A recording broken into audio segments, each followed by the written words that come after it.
Karena orang bisa menduga bahwa Anda ini pro Lekra, kira-kira gitu, mau mengungkap sisi-sisi baik, sementara kita tahu dalam sejarah kita selalu Lekra itu identik dengan Partai Komunis Indonesia, hal yang kemudian ditabukan.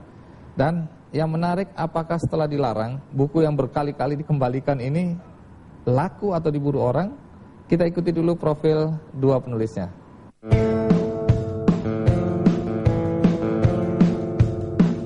Lekra tak membakar buku karangan Roma Dwi Arya Yuliantri dan Muhyiddin M. Dahlan adalah salah satu buku yang dilarang beredar pada 2009 lalu.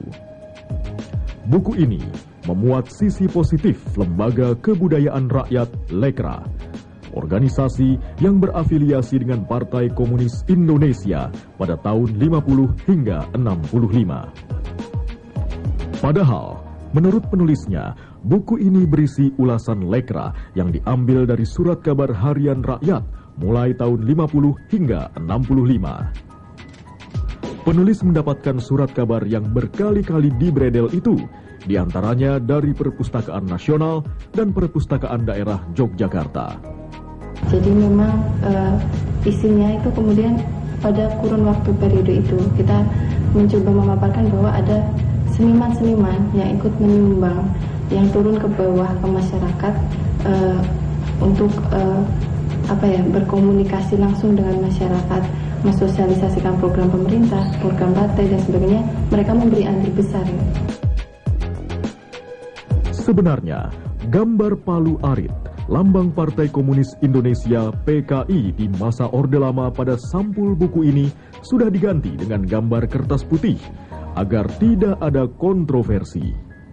Namun, tetap saja, buku ini dilarang beredar.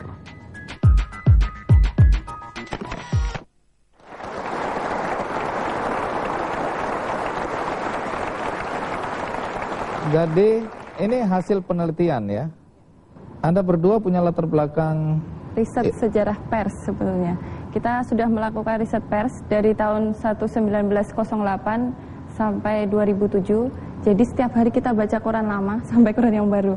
Jadi sebenarnya sumber Anda ini sumber yang terbuka juga untuk semua orang ya, bisa diakses? Bisa diakses dan sumbernya difasilitasi oleh negara karena ada di Perpustakaan Nasional Republik Indonesia dan Perpustakaan Pemerintah Daerah. Katanya tempat itu, tempat Anda mengambil buku-buku itu tempat yang memang terlarang, yang digembok katanya gitu. Jadi untuk mengakses ke sana tidak semua orang boleh. Iya, sebetulnya ada dua tempat yang kami gunakan waktu meriset, yaitu Perpustakaan Nasional Republik Indonesia di Salemba. Di situ semua orang bisa mengakses harian rakyat. Cuman kami berdomisili di Jogja, jadi akan kesulitan untuk melakukan riset yang terus-menerus di Jakarta. Kemudian kami menggunakan fasilitas di Perpustakaan Daerah. Dan memang digembok waktu itu, tapi kami menggunakan surat izin jadi dari lembaga bahwa kami akan melakukan riset tentang kebudayaan. Tapi apakah sudah dijelaskan bahwa ini akan dibukukan waktu itu? Kami waktu itu cuma dalam surat izinnya mencantumkan bahwa ini digunakan untuk melakukan riset kebudayaan. Baik. Oke. Nah, setelah dibukukan, ini ide siapa untuk membukukan? Ide berdua? Iya. Tujuannya apa tujuannya? Saya mulai menangkap tujuan subversif di sini. Sebetulnya waktu kami menulis buku ini ada yang unik. Kami tidak mengenal sama sekali orang-orang Lekra. Jadi memang kita tidak menggunakan sumber lisan karena tidak kenal. Baik.